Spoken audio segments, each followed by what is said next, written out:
অবস্থা কি? ও কলার নাড়াতে নাড়াতে বলবে, আল্লাহ আমাকে সারা জান্নাতটা দিবে কাকে? এই পৃথিবীতে জান্নাত দেওয়ার মতো লোকটা আমি খুঁজে পাচ্ছি না। আমি সারা এই সমাজের মধ্যে একটা ভালো মানুষও নেই।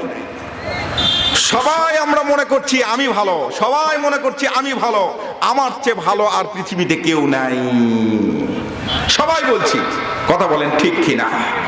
সম্মানিত হাজিরিন, এটা হচ্ছে আমাদের একটা রোগ।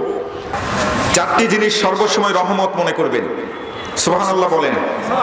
চারটি জিনিস সর্বসময় রহমত মনে করবেন। এই চারটি জিনিস যদি আপনার সম্মুখীন চলে আসে, আপনার সামনাসামনি চলে আসে, আপনি সম্মুখীন হয়ে যান, এই চারটি জিনিসকে সর্বসময় রহমত মনে করবেন। এক নম্বর হচ্ছে কন্যা সন্তান। কন্যার সন্তান আপনার পরিবারের জন্য রহমত। সুবহানাল্লাহ বলেন। কালকে সুবহানাল্লাহ বলবেন? সুবহানাল্লাহ বলেন, আরেকটু জোরে বলেন সুবহানাল্লাহ। কন্যা সন্তান, বারবার কন্যা সন্তান আসতেছে আপনার পরিবারে, এটা আপনার জন্য রহমত। দ্বিতীয় নম্বর হচ্ছে মেহমান। আপনার বাড়িতে যদি মেহমান আসে, আপনি এখান থেকে গিয়ে দেখবেন যে আপনার বাড়িতে মেহমান আসছে। মেহমান আসা মানে আল্লাহ সুবহানাহু ওয়া তাআলার রহমত আপনার বাড়িতে চলে আসছে। সুবহানাল্লাহ বলেন। তৃতীয় নাম্বার বিষয় হলো বৃষ্টি। যদি বৃষ্টি হয়, বৃষ্টি সর্বসময় আল্লাহ সুবহানাহু ওয়া তাআলার পক্ষ থেকে, এটা আমাদের জন্য, বান্দাদের জন্য আল্লাহর পক্ষ থেকে রহমত। তাহলে এক নাম্বার গেল কন্যা সন্তান, মুখস্থ করবেন, কন্যা সন্তান আপনার জন্য রহমত। দ্বিতীয় নাম্বার হচ্ছে মেহমান। তৃতীয় নাম্বার হচ্ছে বৃষ্টি। আর চতুর্থ নাম্বার হচ্ছে রোগ ব্যাধি, রোগাক্রান্ত।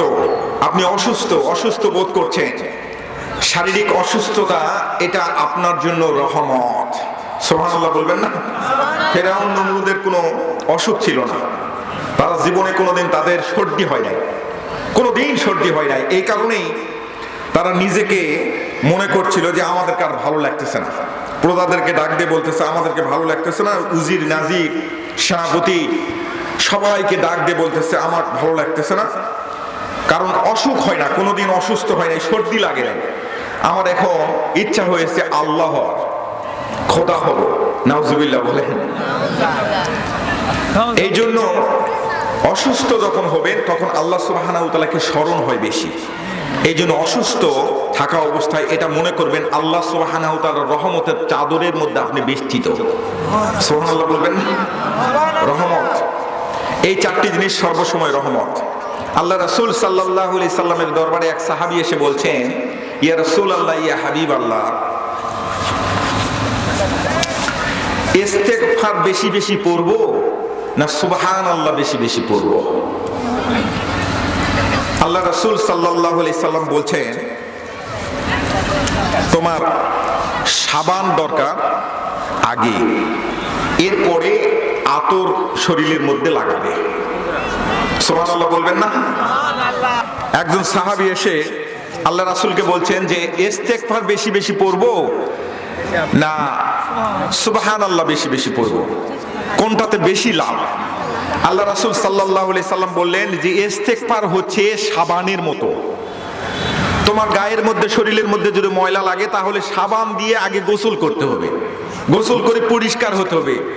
আর সুবহানাল্লাহ হচ্ছে এটা আতরের মতো। আতর হচ্ছে পরে লাগাতে হবে, আগে ময়লা পরিষ্কার করতে হবে, তারপরে আতর লাগাতে হবে। কথা বলেন ঠিক কি না? এই ওয়াজগুলো মুখস্থ করবেন, এগুলো ওয়াজ হচ্ছে। ইস্তেগফার বেশি বেশি পড়বেন, কলবের ময়লা পরিষ্কার হয়ে যাবে। সুবহানাল্লাহ রহমান নামের জিকির, সুবহানাল্লাহ আলহামদুলিল্লাহ লা ইলাহা ইল্লাল্লাহু আল্লাহু আকবার, এই জিকিরগুলো মনের মধ্যে, জিহ্বার মধ্যে সর্বসময় রাখবেন। আল্লাহ সুবহানাহু ওয়া তাআলার রহমতের চাদরের মধ্যে থাকবেন। আপনার যদি মৃত্যু হয়ে যায় তাহলে আল্লাহ সুবহানাহু ওয়া তাআলার জিকির করতে করতে আপনি মৃত্যুবরণ করলেন। সুবহানাল্লাহ বলবেন না? এগুলো আমল, এই আমলগুলো এই মারকাজগুলোতে শিখানো হয়।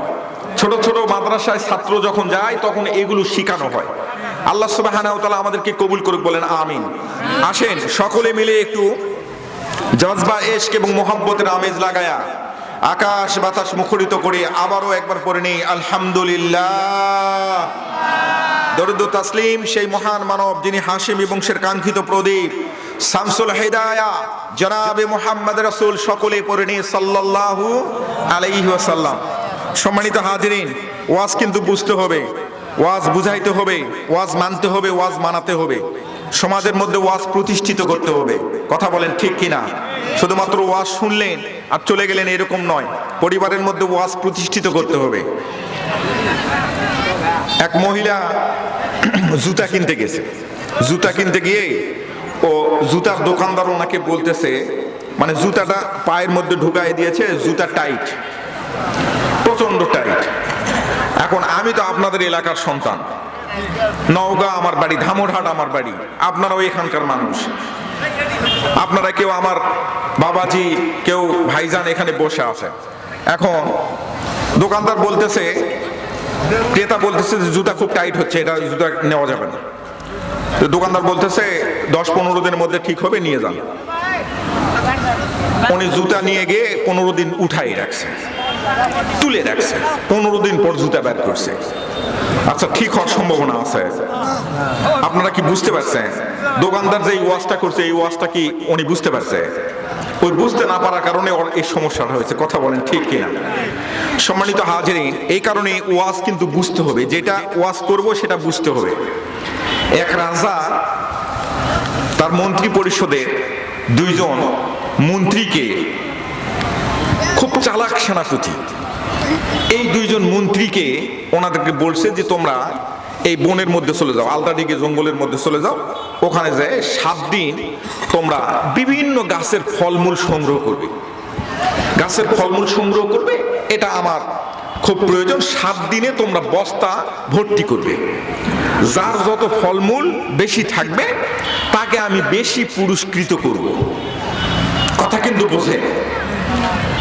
এখন আলতাদিঘির মধ্যে চলে গেছে যে একজন একটু চালাক, ও মনে করতে রাজার এইগুলো ফলমূল দেখার সময় আছে, এই বস্তা ভর্তি করা লাগবে, আমার যত তাড়াতাড়ি পারি আমি বস্তা ভর্তি করে নিয়ে যাব, এটা হচ্ছে কথা।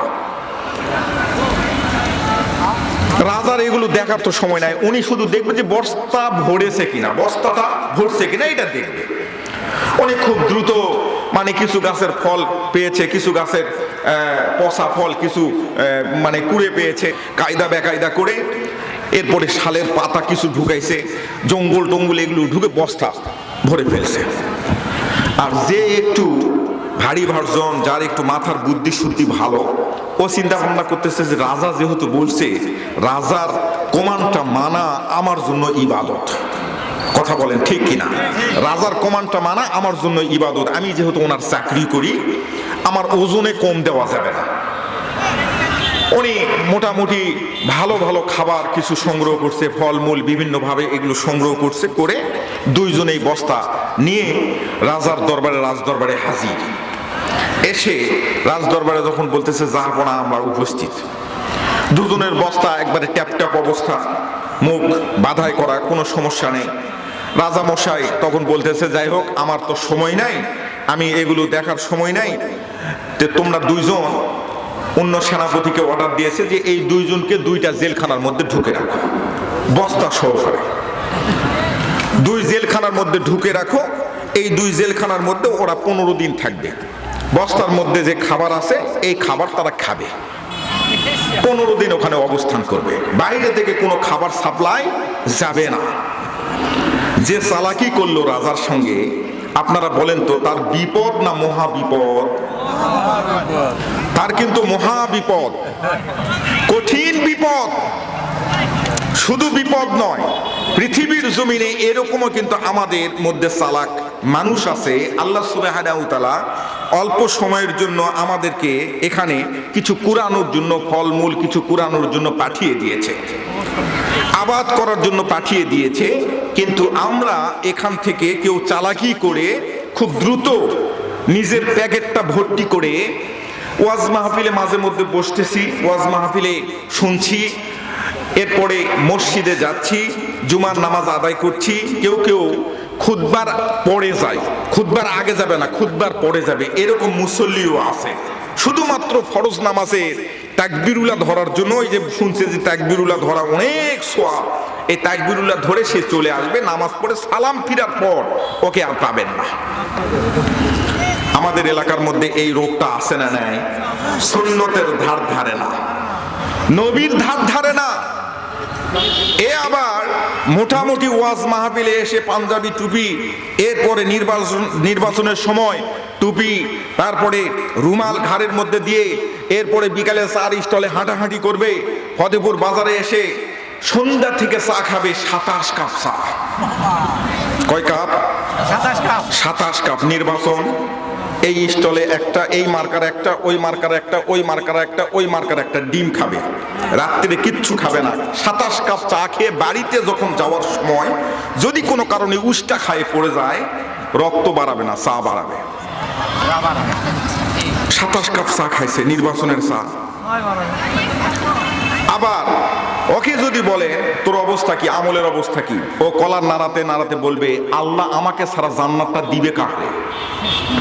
এই পৃথিবীতে জান্নাত দেওয়ার মতো লোকটা আমি খুঁজে পাচ্ছি না। আমি সারা এই সমাজের মধ্যে একটা ভালো মানুষও নাই। সবাই আমরা মনে করছি আমি ভালো, সবাই মনে করছি আমি ভালো, আমার চেয়ে ভালো আর পৃথিবীতে কেউ নাই, সবাই বলছি। কথা বলেন ঠিক কিনা? সম্মানিত হাজিরিন, এটা হচ্ছে আমাদের একটা রোগ।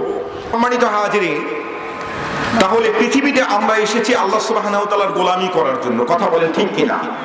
এখন আমার আজকের আলোচনার বিষয়টা হলো ওজন। আলোচনার বিষয় কি বললাম? ওজন। খুব ভালোভাবে খেয়াল করবেন। একটু সবাই বলেন তো, আজকের আলোচনার বিষয় হলো ওজন। সবাই বলেন ওজন। ওজন। আচ্ছা, ওজন বলতে আপনি কি বোঝেন? ওজনটা হচ্ছে, আপনারা একটু মাসআলা বলবেন, ফতুয়া দিবেন। আপনারা সকলেই সচেতন মানুষ, right method of application, actually Quran আর হাদিস, আপনারা কিন্তু সকলেই শিক্ষিত মানুষ।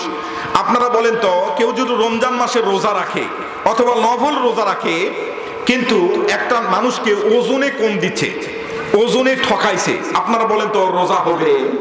আপনারা বলেন, ভালো করে বলেন, ও রোজা হবে? নামাজ হবে? যাকাত হবে? ওজনে ঠকাইছে।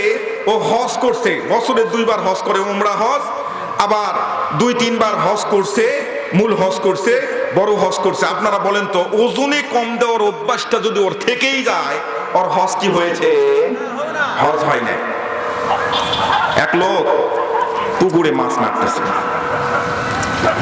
এখন মাদ্রাসার পুকুর, এই ফতেপুর মাদ্রাসার পুকুর। ওকে আরেকজন বলতেছে, এই তুই পুকুরে মাছ মারতেছিস মানে? মাদ্রাসার পুকুর। ওকে তো কোষ না ভাই, কোষ না কাগজ, কোষ না রে, মই না শিওরি সময় ভাত খাওয়া পছন্দ, তো এই জন্য মাছ মাছ। এরকম কিসিং এর লোক আছে না? সিয়ারি খাবে, সিয়ারি খাবে, সিয়ারি খাওয়ার জন্য, মানে ও বুঝতেই পারতেছে না যে এটা হারাম, এটা দ্বারা সেহরি খেলে। আচ্ছা, এটা বলেন তো, ও ওজনে কম দিল কিনা বলেন তো? এটা ওজনে কম দেওয়ার শামিল নয়। ওজন বলতে কি বোঝেন? 1 কেজি ওজন যদি 100 গ্রাম কম দেয়, 1 ইঞ্চি পরিমাণ কম দেয়, তাহলে ওটা ওজনে কম দেওয়া হলো। কথা বলেন ঠিক কিনা? কাপড় যে মাপা হয় দোকানে, কাপড় কিন্তু ওজন করে বিক্রি হয় না, কাপড় হচ্ছে গজ ফিতা দিয়ে। 1 গজ কাপড় কিনতে গিয়েছেন, 1 ইঞ্চি কাপড় আপনাকে কম দিয়েছে, তাহলে বলেন তো ওজনে কম দেওয়া হলো কিনা? আচ্ছা, এই যে এখান থেকে নজিপুর বাস টার্মিনাল আপনার 10 কিলো বা 12 কিলো রাস্তা, এটা কি এই যে এই মাপা যে হয়, এটা মাইলে কিলোমিটারে মাপা। কথা বলেন ঠিক কিনা? কিলোমিটারে মাপা। এটা যদি আপনার কেউ কম হিসাব করে, তাহলে সেটা ওজনে কম বেশি করা হলো। কথা বলেন ঠিক কিনা? আবার জমি মাপার জন্য আমিনকে নিয়ে আসছে, মাশাআল্লাহ, একজনের কাছ থেকে টাকা নিয়ে আপনার 2-3 ফিট জমি আরেকজনকে বেশি দিয়েছে। এটা বলেন তো ওজনে কম বেশি হলো কিনা? এটাও তো ওজন নাকি? আবার লিটারে তেল যে মাপা হয়, লিটারে, লিটারে 1 litre, 2 litre, 5 litre, 10 litre, gallon, এগুলো যদি কম দেওয়া হয়, কারো কাছে কম বিক্রি করে, এটাও একটা ওজন। কথা বলেন ঠিক কিনা? ওজন শব্দটা আমি ব্যবহার করলাম আপেক্ষিক অর্থে, বিভিন্নভাবে ওজন। পিতামাতার সন্তানকে সব জমিগুলা, ভালো ভালো জমিগুলো ছেলেকে লিখে দিয়েছে হজে যাওয়ার আগে। নদীর কাছে 10 শতক জমি আছে, 10 কাঠা জমি আছে, ওই জমিটা বেটি আর জামাইকে ডাক দিয়ে বলতেছে, তোমরা দুইজনে এটা দুধে ভাতে খাও, এই জমিটা নাও। ভালো ভালো জমিগুলা সব ছেলেকে লিখে দিয়েছে। আপনারা বলেন তো, এই পিতা সন্তানদেরকে ওজন কি ঠিক দিল না ওজনে কম বেশি করলো? এটা ওজন নয়। আপনি আপনার বাড়িতে একজন গোলাম রাখছেন, কাজের লোক। এই কাজের লোকটা ডিউটি করবে সকাল 7টা থেকে 1টা পর্যন্ত, তারপরে 2 ঘন্টা টিফিন, তারপরে 3টা থেকে স্টার্ট করবে, সন্ধ্যা 6টা পর্যন্ত বা 5টা পর্যন্ত কাজ করবে। আপনি কোনো কারণে যে কাজটার জন্য নিয়ে আসছেন, আমরা যেটা বলি দিন হাজরা কাজ করার জন্য নিয়ে আসছেন, কিন্তু 5টা পর্যন্ত কাজ করার কথা ছিল, কোনো কারণবশত আপনার ওই কাজটা শেষ হয় নাই। আপনি ওনাকে বলছেন, গ্রামের মানুষ, এই কুদ্দুস এই কাজটা না কর ভাই, তুই একটু করে দি ভাই, এই কালকে হাটের দিন একটু মানে এই বিছনটা একটু ফেলতে হবে ভাই, তুই এই কাজটা করে দে। আপনি 7টা পর্যন্ত কাজ করে নিয়েছেন। কাজ করার কথা ছিল কয়টা পর্যন্ত? 5টা। 7টা পর্যন্ত কাজ করে নিয়েছেন। যদি 7টা পর্যন্ত কাজ করার পরে 5টা পর্যন্ত কাজ করে কাজের যে মজুরি পাওয়ার কথা ছিল, 2 ঘন্টা কাজ বেশি করেছে, এই 2 ঘন্টার মজুরি যদি আপনি না দেন, আপনি বলেন তো আপনি ওজনে কম বেশি করলেন কিনা? ওয়াজ কিন্তু বুঝতে হবে, ওয়াজ কিন্তু শুরু হয়েছে। আপনারা কিন্তু বলেছেন যে হুজুর ওজনে যদি কেউ কম বেশি দেয় তার রোজা বাতিল, ওজনে যদি কম বেশি দেয় তাহলে তার নামাজ বাতিল, ওজনে যদি কম বেশি দেয় তাহলে তার হজ বাতিল। ওজন কি শুধু দাড়ি পাল্লা? সম্মানিত হাজিরিন, তাহলে বোঝা গেল আপেক্ষিক অর্থে ওজন প্রত্যেকটা ডিপার্টমেন্টে আপনি আপনার দায়িত্ব কর্তব্য যদি পালন না করেন, আপনি মনে করেন এই মাদ্রাসার শিক্ষক, আপনি একটা ছাত্র দিয়েছেন আপনার নাতিকে, আপনার ছেলেকে এখানে পড়ানোর জন্য। এখন ছাত্র শিক্ষক পড়াবে, 10টার সময় ক্লাসে ঢুকবে, আধা ঘন্টা বা 40 মিনিটের ক্লাস, প্রথম ঘন্টা 40 মিনিট পরে ক্লাস থেকে বের হয়ে আসবে। কিন্তু এই শিক্ষক করে কি 10 মিনিট পর ক্লাসে যায়, 10 মিনিট আগে ক্লাস থেকে বের হয়ে আসে। আপনারা বলেন তো ছাত্র ছাত্রীকে বোঝানোর জন্য যে 40 মিনিট সময় পেয়েছিল, এই 40 মিনিটের মধ্যে 10 মিনিট প্রথমে মেরে দিয়েছে, পরে 5 মিনিট মেরে দিয়েছে। ছাত্র ছাত্রীকে ওজনে ঠিক দিল না ওজনে কম দিল? ওজনে কম দিল। সম্মানিত হাজিরিন, প্রত্যেকটা ক্ষেত্রে আপনার স্ত্রী আপনার কাছে যেটা প্রাপ্য, সেই প্রাপ্যটা আপনি দিচ্ছেন না। আপনি আজকে আসছে 100 টাকা নিয়ে আসছে এখানে মাহফিল শোনার জন্য, 100 টাকার আপনি বিভিন্ন কিছু খাওয়া দাওয়া করছেন, ইসি নানানটা বিভিন্ন কিছু। আল্লাহর পয়গম্বর আলাইহিস সালাতু ওয়াস সালামের সুন্নাত তরিকা হলো বিবির জন্য কিছু একটু তাদের খানার ব্যবস্থা করা, তাদের একটু সুন্দর পরিবেশে প্রস্তুত করে দেওয়া, এবং মাহফিলের পরিবেশে তাদেরকে সঙ্গে নিয়ে আসতেন, মাহফিল থেকে সঙ্গে নিয়ে গেছেন, খুব সুন্দরভাবে আচার আচরণ করছেন, সব ঠিক আছে। কিন্তু বাড়িতে সর্বসময় আপনার স্ত্রীর সঙ্গে আপনি সর্বসময় কাঠঠাস আচরণ করেন। কোথাও থেকে আসতেছেন ফতেপুর বাজার থেকে, রাত 9টার সময় যাচ্ছেন, কিন্তু কোনো কারণে এক বন্ধু আপনাকে ডাক দিয়েছে রাস্তার পাশে, অনেকক্ষণ ধরে গল্প করছেন, ফেসবুক দেখতেছেন, কোনো বিরক্ত নাই, কোনো সমস্যা নাই, কিন্তু দরজার সামনে দাঁড়িয়ে শীতের রাত, কম্বলের মধ্যে ঢুকছে, ল্যাপের মধ্যে ঢুকছে আপনার স্ত্রী, আপনার বউ, উনি একটু কম্বলের মধ্যে শরীরটা যখন ঢুকাই দিয়েছে, একটু আরাম লাগছে, সারাদিন পানি নাড়ছে, বিভিন্ন কিছু কাজকর্ম করছে, একটু ক্লান্ত ভাব, তন্দ্রা ভাব, দরজার মধ্যে সবে মাত্র একটু কড়াটা নাড়াইছে, কয়েকটা ঠোকা দিয়েছে, ও বেচারা একটু তন্দ্রায় আসছিল, ঘুম ভাব, ও উঠতে পারে নাই, দরজার মধ্যে লাথি শুরু করে দিয়েছে। খারাপ আচরণ। কথা বলেন ঠিক কিনা? আর আমাদের দেশের, আমাদের এলাকার তো মেয়ে মানুষের একটা স্বভাব আছে, আবার এমন স্বামী আমি তো খুঁজে পাই নাই, এরকম স্বামী আমি খুঁজে পাই নাই যে কোনো মেয়ে মানুষ এই ভাষাটা ব্যবহার করে না যে তোর সংসার হয় মই করছো, তাছাড়া মোর মতন বেডিসল তোর সংসার করলো না। এমন কোন স্বামী আছে ভাই এরকম? এই ভাষাটা শোনেন নাই? মোর মতন বেডিসল হয় তোর সংসার করছে, তাছাড়া অন্য কোনো বেডিসল তোর সংসার করলো না। এটা মেয়ে মানুষের একটা স্বভাব। কথা বলেন ঠিক কিনা? সম্মানিত হাজিরিন, 2 বিয়ান বেড়াতে গেছে, বিয়ানের বাড়িতে বেড়াতে যায়। এখন আমার আলোচনার বিষয় কিন্তু আপনারা মনে রাখবেন ওজন। আপনাদেরকে বুঝাই দিব যে ওজন আমরা কোন জায়গায় কম দিচ্ছি। সব জায়গায় ওজন কম দেই, আমরা নিজে ওজন কম দেই। আচ্ছা, আমাকে 1 ঘন্টা 1.5 ঘন্টা সময় দেওয়া হয়েছে। আমার কথা বলি, এখানে 1 ঘন্টা 1.5 ঘন্টা আমি একটু কথা বলবো। এখন আমি কোরআন হাদিসের কথা আপনাদেরকে একটা বিষয় যদি বোঝানোর চেষ্টা না করি, কিছুক্ষণ ইসলামী সঙ্গীত, কিছুক্ষণ মিলাদ মাহফিল, কিছুক্ষণ জিকির, এগুলো বলে তালবানা করে সময়টা কেটে আমি এখান থেকে চলে গেলাম, আপনারা বলেন তো আমি বক্তা হিসাবে আপনাদেরকে ওজন সঠিক দিলাম না ওজন কম দিলাম? ওজন কম দিলাম। এই কারণে ওজনটা বুঝতে হবে। প্রত্যেকটা ক্ষেত্রে যে যে জায়গায় আছেন সেই জায়গা থেকে আপনাকে বুঝতে হবে। আপনি শিক্ষকতা করেন, আপনার ওজন কম দিচ্ছেন কিনা, আপনার দ্বারাই কম হচ্ছে কিনা। আপনি সমাজের নেতা, সমাজের নেতৃত্ব দিচ্ছেন, আপনি মেম্বার মানুষ, আপনার দ্বারাই জনগণ কতটুকু প্রাপ্য, এই প্রাপ্য কম পাচ্ছে কিনা।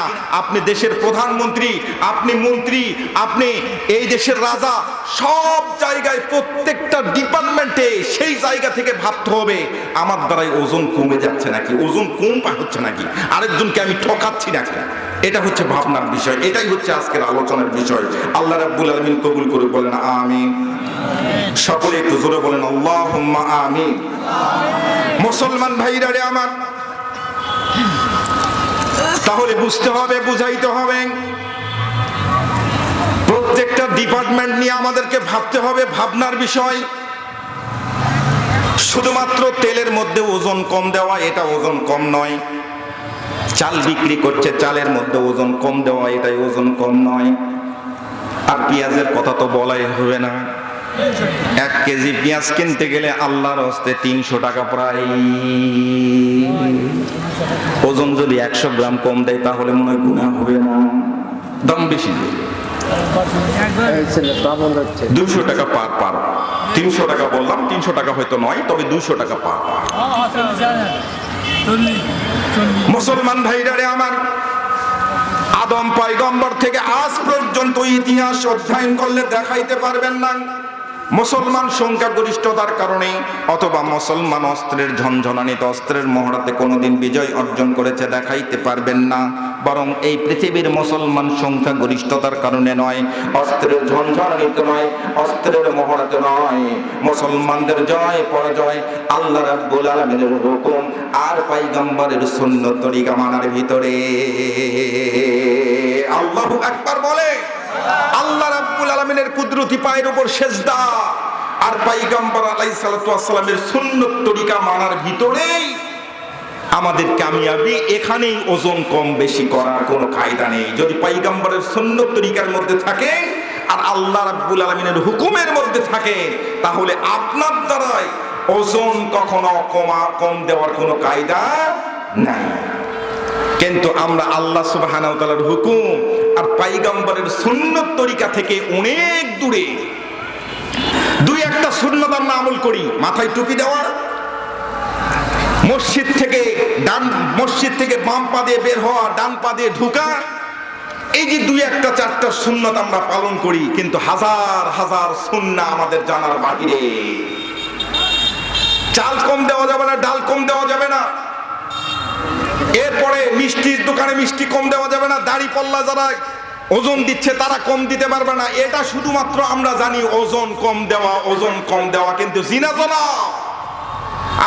আপনাকে জিজ্ঞেস করেন, আমি যে কথাটা বলছি সেই কথাটা একটু মিলায় দেন, একটু মিলায় দেন। আপনার সন্তানকে যদি আপনি ঠকান, আপনার স্ত্রীকে যদি আপনি ঠকান, আপনি মাহফিলে আসার কথা ছিল, এই মাহফিল আয়োজন করতে গিয়ে এই মাদ্রাসার অনেক টাকা ব্যয় হয়েছে, আপনার কাছে যতটুকু প্রাপ্য এই মাদ্রাসা ততটুকু প্রাপ্য যদি আপনি না দেন, কাল কিয়ামতের হাসরের ময়দানে আপনি ওজন দেওয়ার দায়ে, ওজন কম দেওয়ার দায়ে কিয়ামতের ময়দানে আপনাকে দাঁড়িয়ে যেতে হবে। আপনি 100 মণ ধান পেয়েছেন, 100 মণের ধান থেকে আপনাকে 5 মণ ধান এই মাদ্রাসায় দিতে হবে। কোনো বুদ্ধি নেই। 10 মণ ধান দিতে হবে, 10 মণ ধান দিতে হবে। আপনার যেটা আমরা আমন সিজন বলি, আমন সিজনের সময় 10 মণ ধান বের করে দিতে হবে, 5 মণ ধান বের করে দিতে হবে। এই সিজনে 5 মণ ধান বের করে দিতে হবে, শতকরা 5 মণ।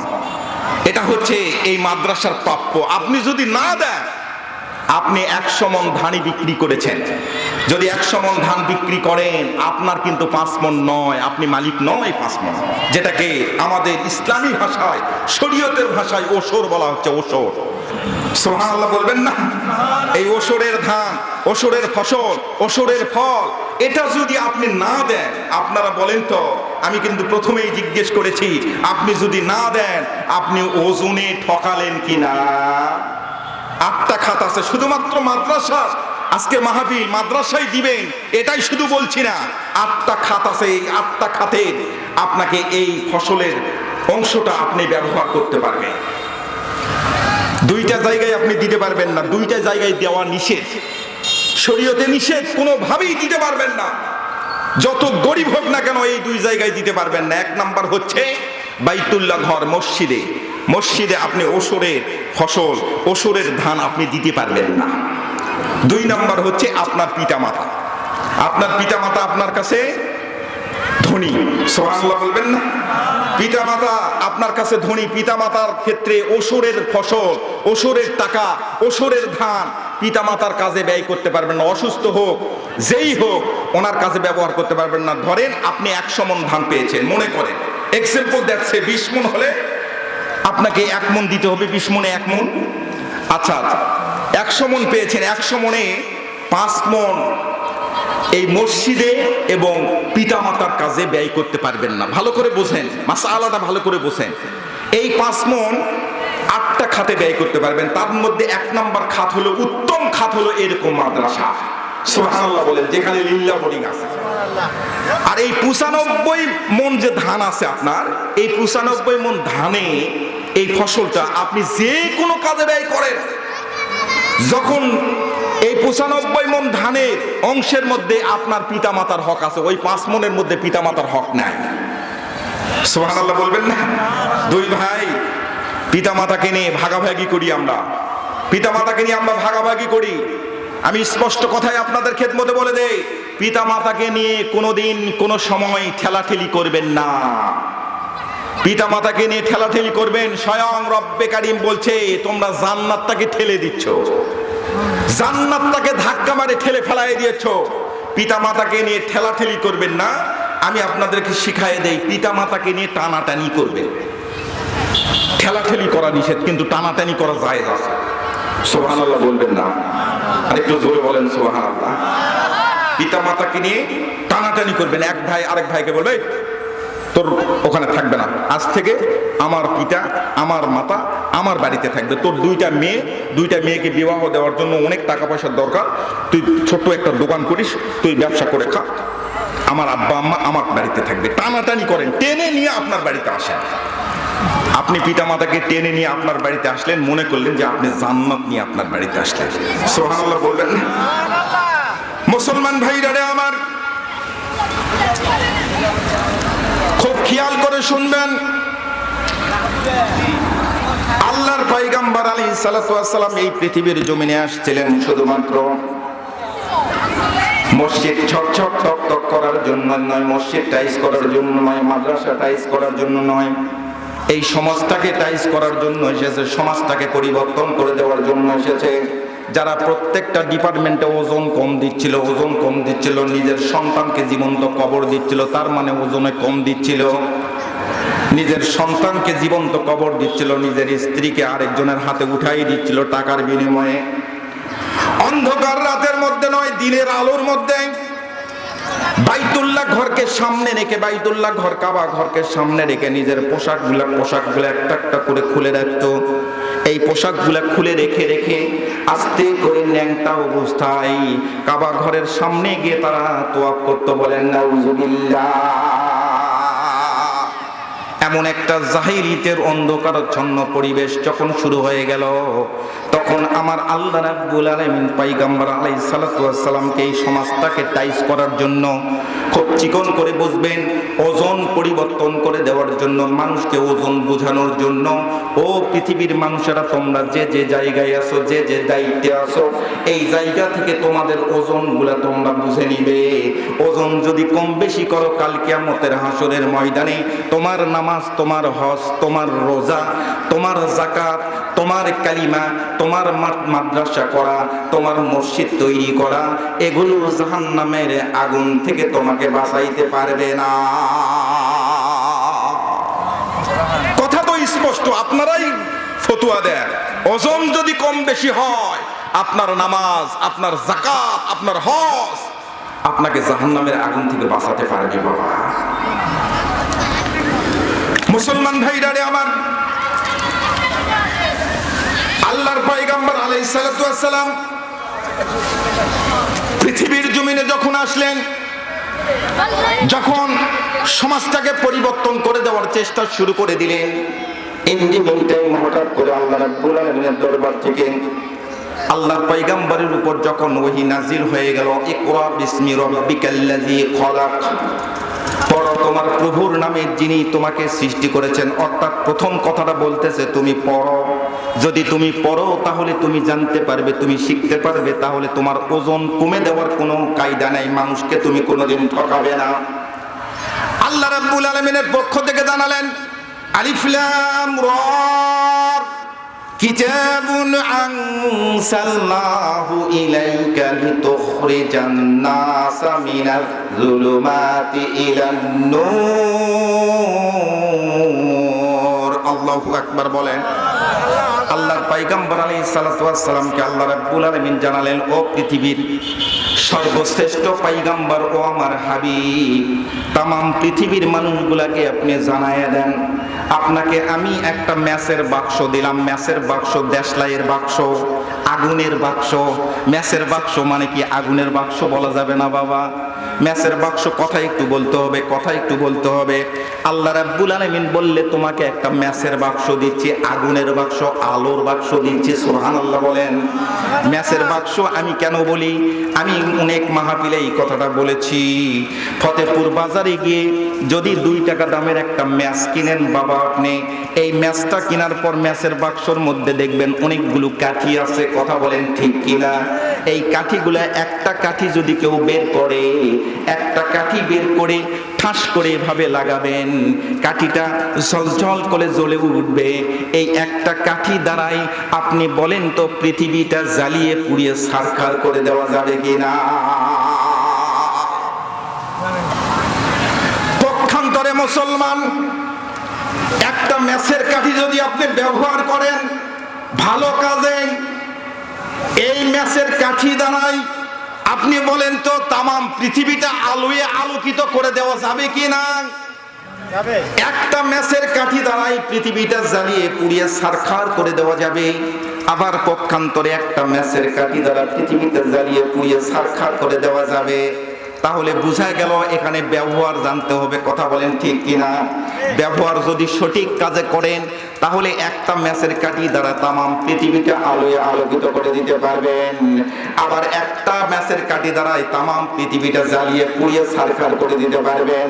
আল্লাহ রাব্বুল আলামিন বলছেন, এই 30 পারা কোরআনুল কারীম দিলাম পয়গম্বর, আপনাকে রাহবার হিসাবে প্রেরণ করলাম, কোরআনুল কারীমের শিক্ষক হিসাবে প্রেরণ করলাম। এখানে 114টা ম্যাচের কাঠি আছে, 6666 প্রকারের বারুদ আছে। যে কোনো একটা বারুদ যদি আপনি সমাজ পরিবর্তনের কাজে ব্যবহার করেন, তাম পৃথিবীটা জ্বালিয়ে পুড়িয়ে ছারখার হতে পারে। আবার যদি সঠিক কাজে ব্যবহার করেন, তাম পৃথিবীটা একটা বারুদের দ্বারাই আলোয় আলোকিত হতে পারে। চিৎকার করে বলেন সুবহানাল্লাহ। আমি এক জায়গায় ওয়াজ করতেছি যে স্ত্রী হক আছে, স্ত্রীর যে ওজন, আপনি ওজনে কম দিবেন না। রমজান মাস, স্ত্রীর প্রত্যেকটা কাজে সহযোগিতা করবেন। প্রত্যেকটা কাজে আপনি যখন সহযোগিতা করবেন তখন স্ত্রীর প্রতি যে আপনার একটা ওজন, এই ওজনটা পরিপূর্ণ দেওয়া হলো। তারা সকালবেলা উঠে অনেক ভোরে উঠে সেহরি রান্না বান্না করে, ইফতারের পূর্ব মুহূর্তে অনেক কাজকর্ম করে, সারাদিন কাজকর্ম করে, মুরগি দেখো, হাঁস দেখো, এই গোয়াল পরিষ্কার করো, গরুটা বের করো, গরু পানি খাও, বিভিন্ন গৃহস্থালী কাজ আছে, আছে না ভাই? আপনি একটা কাজ করবেন, অন্তত বাড়িতে স্ত্রীর যেগুলো কাজ ছিল এই কাজগুলো হালকা করে দেওয়ার জন্য রমজান মাসে আপনি একটু বিভিন্ন কাজ করবেন। যেমন ধরেন কাপড় কাঁচা কাজটা একটু সহজ কাজ, এই কাজগুলো করবেন, এগুলা করবেন, এইভাবে ওয়াজ করছি। পবিত্র রমজান মাস আছে, সকালবেলা অনেকগুলো কাপড় নিয়ে গিয়ে আমার সামনে দিয়ে বলতেছে এগুলা কাঁচা। আমি বলতেছি ব্যাপারটা কি, হঠাৎ করে তোমার এরকম পরিবর্তন? উনি মোবাইল টেনে যায় আমার সামনে, আমার ওয়াজ আমার সামনে দেখে, ধরো এই যে তোমার ওয়াজ, তুমি শোনো। তাহলে ওয়াজ করা কঠিন না সহজ? খুব বেকায়দা। ওয়াজের মধ্যে ওয়াজ দেখার পর আমার ছেলে আমার বেটা ওই ওয়াজের নিচে ও লেখছে, এভাবে লেখছে যে আল্লাহ ভাইকে আল্লাহ সুবহানাহু ওয়া তাআলা কবুল করুক। সম্মানিত হাজিরিন, যখন নামাজ শুক্রবার দিন জুমার নামাজ শুরু হওয়ার আগে খুতবা দেয় ইমাম সাহেব, খুতবার আগে আগে কোন মুসল্লি আমরা হাজির,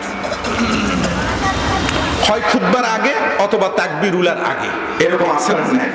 এক মুসল্লি প্রায় সুন্নত নামাজ পড়ে না, কোনোভাবেই সুন্নত পড়ে না, কিন্তু আজকে ইমাম সাহেব পিছনে তাকিয়ে দেখে যে ও সুন্নত ছাড়ে না, সুন্নত পড়তে আছে, সুন্নতের নিয়ত করে 2 রাকাত শেষ, 4 রাকাত শেষ, তারপরে আবার নিয়ত করে। এখন ইমাম সাহেব বলতেছে ব্যাপার কি রে, এই চাচা তো জীবনে নামাজ পড়ে না, সুন্নত নামাজ আমি দেখি নেই, কয়েক জুমাতে দেখতেছি ও সুন্নত নামাজ পড়ে না, যখনই সালাম ফিরি তখনই চলে যায়, আজকে হঠাৎ করে দেখতেছে আছে, ব্যাপারটা কি? তারপরে ইমাম সাহেব লক্ষ্য করে দেখে জিলাপির একটা গামলা ওখানে আছে কোণের মধ্যে, জিলাপি আছে। এই জিলাপি দেখে উনি সুন্নত নামাজ পড়তেছে। এতদিন থেকে যে ও সুন্নত পড়লো না, আপনারা বলেন তো ও ওজনে কম দিছে না ওজনে ঠকাইছে? কথা বলতে হবে। ওজনে কম দিছে না ঠকাইছে? ওজনে কম দিয়েছে না সঠিক দিয়েছে? ওজনে কম দিয়েছে। কথা বলেন ঠিক কিনা? সম্মানিত হাজিরিন, আল্লাহ সুবহানাহু ওয়া তাআলা এই কোরআনুল কারীমের মধ্যে একটা সূরা নাযিল করে দিয়েছে। এই সূরাটার নাম হচ্ছে নাহল। সূরাটার নাম কি বললাম? নাহল। সূরাটা নাহল। খুতবার মধ্যে ইমাম সাহেব শুক্রবার দিন নামাজ শুরু হবে সানি খুতবার, খুতবার শেষের অংশে। আপনারা যারা খুতবার আগে যান তারা, আমি একটু পড়তেছি, আপনারা দেখেন, খেয়াল করেন তো, আপনাদের অনেকের মনে হবে, আলেম ওলামা তো মুখস্থ আছে, আপনারা একটু মনে করবেন। খুতবার মধ্যে ইমাম সাহেব এভাবে পড়ে, ইন্নাল্লাহা ইয়া'মুরু বিল আদলি ওয়াল ইহসান ওয়া ইতা'i যিল কুরবা ওয়া ইয়ানহা আনিল ফাহশাই ওয়াল মুনকারি ওয়াল বাগই ইয়া'iযুকুম লা'আল্লাকুম তাযাক্কারুন ফাযকুরুনি আযকুরুকুম ওয়াশকুরুলি ওয়া লা তাকফুরুন। পরে ইমাম সাহেব বসে যায়। কথা বলেন ঠিক কিনা? এই যে সূরা নাহলের 90 নম্বর আয়াতে কারিমা, প্রত্যেকটা জুমার সানি খুতবার মধ্যে এই 90 নম্বর আয়াতে কারিমা আল্লাহ রাব্বুল আলামিন সেটিং করে দিয়েছেন, মুফাসসির কিরামগণ সেটিং করে দিয়েছেন। গুরুত্বপূর্ণ একটা আয়াত। মুফাসসির কিরামগণ যখন খুতবার বইটা এভাবে সাজিয়েছে, তারা চিন্তা করেছে, বিশেষ করে জালালউদ্দিন সৈয়দী রাহমাতুল্লাহ আলাইহি, তিনি একটা কিতাব লিখেছেন তাফসিরে জালালাইন। এই কিতাবের মধ্যে এই আয়াতে কারিমা সূরা নাহলের 90 নম্বর আয়াতে কারিমা তাফসীর করতে গিয়ে তিনি লিখেছেন, আল্লাহ রাব্বুল আলামিন কোরআনুল কারীম গোটা যদি নাজিল না করত, একটা সূরা একটা আয়াত যদি নাজিল করত, তাহলেই মানুষের জন্য কল্যাণের জন্য যথেষ্ট হয়ে যেত। বলেন আল্লাহু আকবার। একটা আয়াত তিনি এটা গুরুত্ব বোঝানোর জন্য বলেছেন। তিনি বলেছেন এই আয়াতে কারিমার মধ্যে এমন কিছু কথা আছে যেই কথাগুলো মানুষের হেদায়েতের জন্য, নাজাতের জন্য যথেষ্ট, আর কিচ্ছু লাগে না। 3টা কথা আছে। এই 3টা কথা আল্লাহ সুবহানাহু ওয়া তাআলা বলেছেন তোমরা বেশি বেশি করে করো। আর 3টা কথা আছে তোমরা জীবনে এটা করো না, কোনোদিন করো না। আপনাদের বলতে চাই, আপনাদের অসুবিধা হচ্ছে বাবা, সমস্যা হচ্ছে। সম্মানিত হাজিরিন, আল্লাহর পয়গম্বর আলাইহিস সালাতু ওয়াস সালাম আসছেন ওজন পরিবর্তন করে দেওয়ার জন্য, সমাজটাকে পরিবর্তন করে দেওয়ার জন্য। শুধুমাত্র মসজিদ মাদ্রাসা ঝকঝক তকতক করে দেওয়ার জন্য আল্লাহর পয়গম্বর আসে না। আপনার অনেক টাকা পয়সা আছে, খুব চিকন কথা, অনেক টাকা পয়সা আছে, আপনি সুন্দর একটা বাড়ি তৈরি করতে পারবেন, 5 তলার একটা বিল্ডিং তৈরি করতে পারবেন এই ফতেপুর বাজারে। কিন্তু কোরআনুল কারীম যদি আপনার মধ্যে না থাকে, কোনোদিন আপনি সুন্দর একটা পরিবার তৈরি করতে পারবেন না। টাকা আছে, বাড়ি করতে পারবেন, টাইম নাই, সুন্দর পরিবার তৈরি করতে পারবেন না। বাড়ি আর পরিবারের মধ্যে পার্থক্য আছে না নাই? মুসলমান ভাইরা রে আমার, গভীর রাত্রি আল্লাহর পয়গম্বর আলাইহিস সালাতু ওয়াস সালাম ওনার বিবি আম্মা জান আয়েশা সিদ্দিকা রাদিয়াল্লাহু তাআলা আনহা বর্ণনা করেন, গভীর রাত্রিতে হঠাৎ করে আয়েশা সিদ্দিকা রাদিয়াল্লাহু তাআলা আনহার ঘুম ভেঙে গেল। তিনি বিছানা থেকে, হুজরাখানার মধ্যে বিছানা থেকে দাঁড়িয়ে গেলেন, বসে পড়লেন। বসে এভাবে অন্ধকারের মধ্যে এভাবে হাঁটাচ্ছেন। পয়গম্বর আলাইহিস সালাতু ওয়াস সালাম বিছানার মধ্যে নাই। বিছানার মধ্যে পয়গম্বর আলাইহিস সালাতু ওয়াস সালামকে অন্ধকারের মধ্যে আয়েশা সিদ্দিকা রাদিয়াল্লাহু তাআলা আনহা পান নাই। আয়েশা ডাক দিয়ে বলছেন, আমি আস্তে করে দরজাটা খুলে যখন বাহিরে চলে গেলাম, পয়গম্বর আলাইহিস সালাতু ওয়াস সালাম মাঝে মধ্যেই জান্নাতুল বাকি কবরস্থানের মধ্যে প্রবেশ করে। গভীর রাত্রির মধ্যে আল্লাহর পয়গম্বরের পরিবারের 11 জন সদস্যের এই জান্নাতুল বাকি কবরস্থানের মধ্যে কবর আছে। কলিজার টুকরা অনেক সাহাবীদের কবর আছে জান্নাতুল বাকি কবরস্থানের মধ্যে। আল্লাহর পয়গম্বর ওনার বিবি আয়েশা সিদ্দিকা রাদিয়াল্লাহু তাআলা আনহা বর্ণনা করেন, আমি যখন আস্তে করে জান্নাতুল বাকি কবরস্থানের মধ্যে প্রবেশ করলাম, কিছু দূর যাওয়ার পর দেখছি একেবারে মানব শূন্য, জনপ্রাণহীন এলাকা, কোনোভাবেই কাউকে খুঁজে পাওয়া যায় না। আল্লাহর পয়গম্বরকে তো পাওয়া গেল না। আল্লাহর পয়গম্বর কয়েকদিন যাবত অসুস্থ, মানুষটা কোথায় গেল? তিনি আস্তে করে কাঁদো কণ্ঠে, ছোট মানুষ কাঁদো কণ্ঠে হুজরাখানার মধ্যে যখন প্রবেশ করছে, হুজরাখানার মধ্যে প্রবেশ করার পরে এবার লক্ষ্য করে দেখে কানের মধ্যে অন্ধকারের মধ্যে একটা শব্দ চলে আসলো। ছোট বাচ্চাদের মতো ঘরের কোণের মধ্যে কে যেন হাউমাউ করে কাঁদতেছে। নবী গো, আল্লাহর পয়গম্বর বিছানাটা আস্তে করে বিছায় জায়নামাজের মধ্যে সেজদারত অবস্থায় কার সঙ্গে যেন আল্লাহর পয়গম্বর আলাইহিস সালাতু ওয়াস সালাম কথা বলতেছে। বলেন সুবহানাল্লাহ। আয়েশা সিদ্দিকা রাদিয়াল্লাহু তাআলা আনহা বর্ণনা করেন, ও ফতেপুরের বাবাজিরা কান খুলে শ্রবণ করেন, আল্লাহর পয়গম্বর কেন এসেছিলেন, কি কারণে এসেছিলেন, কোন কথাটা সেদিন আয়েশা সিদ্দিকাকে বলে দিলেন, আয়েশা তাম পৃথিবীর মানুষগুলোকে জানায় দাও, ওজন এমন একটা বিষয়, এমন একটা ছোট্ট শব্দ ওজন। এই ওজন যদি প্রত্যেকটা ডিপার্টমেন্টের মধ্যে ওজন ঠিক না রাখতে পারে, তাহলে ওজনের জন্যই জবাবদিহিতা করবে এবং এই ওজনের জন্যই কাল কিয়ামতের হাসরের ময়দানে প্রত্যেকটা মানুষকে জাহান্নামের মধ্যে যেতে হবে। চিৎকার করে বলেন নাউজুবিল্লাহ। ঘাটতি করে মানুষকে প্যাঁচ লাগায় দেয়, তাহলে বুঝবেন তারাও ওজনে কম বেশি করলো। কথা বলেন ঠিক কিনা? আল্লাহর পয়গম্বর আলাইহিস সালাতু ওয়াস সালাম আয়েশাকে ডাক দিয়ে বলছেন, আয়েশা, যে ফুলের খুশবুতে সারা জাহান মাতোয়ারা, এমন একটা কিতাবের মধ্যে বর্ণনা আসছে। আয়েশা আস্তে করে জায়নামাজের মধ্যে তিনিও সেজদার মতো আল্লাহর পয়গম্বর সেজদারত অবস্থায় আছে। পয়গম্বর আলাইহিস সালাতু ওয়াস সালামের গালের সঙ্গে আয়েশা সিদ্দিকা রাদিয়াল্লাহু তাআলা গালটা লাগাই দিলেন। আল্লাহর পয়গম্বরের গালের সঙ্গে আয়েশা সিদ্দিকা গালটা লাগাই দিলেন। ছোট মানুষের মতো হাউমাউ করে কাঁদতেছেন আর কার সঙ্গে যেন কথা বলছেন। পয়গম্বর কার সঙ্গে যেন কথা বলেন, এই কথাটা শোনার জন্য আয়েশা সিদ্দিকা যখন গালটা লাগাই দিয়েছে, দুইজনের গাল একত্রিত হয়ে গেল। আল্লাহর পয়গম্বর আলাইহিস সালাতু ওয়াস সালাম আল্লাহর পয়গম্বরের এই দৃশ্যটা দেখে পয়গম্বর আলাইহিস সালাতু ওয়াস সালাম বললেন, আরশে আজিমের মালিক কুদরতি পার্লামেন্টে বসে মুস্কি হাসেন। বলেন সুবহানাল্লাহ। আল্লাহর নবী বলেছেন, যখন স্বামী স্ত্রীরা এরকম অবস্থায় থাকে, এরকম আলিঙ্গন করে, তখন আল্লাহ রাব্বুল আলামিন তার কুদরতি পার্লামেন্টে বসে হাসেন। সুবহানাল্লাহ বলেন। ভালোবাসাটা হলো গোপন জিনিস, ভালোবাসা প্রকাশ করার জিনিস নয়। ভালোবাসার গোপনে থাকবে। আপনি এবং আপনার স্ত্রী ঘরের মধ্যে আছেন, আপনার ক্লাস 8 পড়ুয়া একটা মেয়ে আছে অথবা ছেলে আছে, আপনার স্ত্রীর কাঁধের উপর এভাবে হাত রেখে আপনি রোমান্টিক মুহূর্ত কথা বলতেছেন। আপনি বলেন তো, আপনার এই বড় মেয়েটা অথবা বড় ছেলেটা যদি ঘরের মধ্যে ঢুকে যায়, আপনার স্ত্রীর কাঁধের উপর হাতটা রাখতে পারবেন? রাখা যাবে না। লজ্জা শরম তো একটু আছে, কথা বলেন ঠিক কিনা?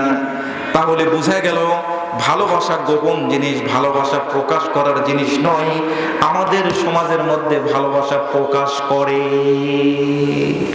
ভালোবাসা দিবস উদযাপন করে। কথা বলেন ঠিক কিনা? কম্বলের মধ্যে নূর দেখা যাচ্ছে। এক হুজুরের কাছে এক মুরব্বী দৌড়ে গিয়ে বলতেছে, হুজুর হুজুর, আমার স্ত্রী ঘরের মধ্যে যখন ঢোকে তখন আমার স্ত্রীর শরীর থেকে নূর চমকায়, নূর নূর বের হয়, আলো বের হয়। হুজুর বলতেছে, ভালো করে আপনি গিয়ে দেখেন আপনার স্ত্রী কম্বলের মধ্যে ফেসবুক চালাচ্ছে, মনে হয় ফেসবুক চালাচ্ছে। মোবাইল ফোনটা একটা আজীব একটা ব্যাপার। আমার মোবাইল ফোন দেখেন, আমার মোবাইলে ওই বাড়িতে মোবাইল আছে, এখন বাড়ি আমার গিন্নি আমার স্ত্রী মোবাইল চালায় বিভিন্ন জায়গায় ওয়াজ করে, ওয়াজ করে। এখন ওয়াজ করে যে আপনি পার পাবেন এরকম কোনো কায়দা নেই। সামনে রমজান মাস, রমজান মাসের আগে আমি এক জায়গায় ওয়াজ করতেছি যে স্ত্রী হক আছে, স্ত্রীর যে ওজন আপনি ওজনে কম দিবেন না। রমজান মাস স্ত্রীর প্রত্যেকটা কাজে সহযোগিতা করবেন, প্রত্যেকটা কাজে আপনি যখন সহযোগিতা করবেন তখন স্ত্রীর প্রতি যে আপনার একটা ওজন, এই ওজনটা পরিপূর্ণ দেওয়া হলো। তারা সকালবেলা উঠে অনেক ভোরে উঠে সেহরি রান্না বান্না করে, ইফতারের পূর্ব মুহূর্তে অনেক কাজকর্ম করে, সারাদিন কাজকর্ম করে, মুরগি দেখো, হাঁস দেখো, এই গোয়াল পরিষ্কার করো, গরুটা বের করো, গরু পানি খাও, বিভিন্ন গৃহস্থালী কাজ আছে না ভাই? আপনি একটা কাজ করবেন, অন্তত বাড়িতে স্ত্রীর যেগুলো কাজ ছিল এই কাজগুলো হালকা করে দেওয়ার জন্য রমজান মাসে আপনি একটু বিভিন্ন কাজ করবেন। যেমন ধরেন কাপড় কাচা কাজটা একটু সহজ কাজ, এই কাজগুলো করবেন, এগুলা করবেন। এইভাবে ওয়াজ করছি।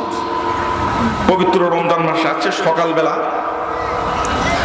অনেকগুলো কাপড় নিয়ে গিয়ে আমার সামনে দিয়ে বলতেছে, এগুলা কাঁচা। আমি বলতেছি, ব্যাপারটা কি? হঠাৎ করে তোমার এরকম পরিবর্তন?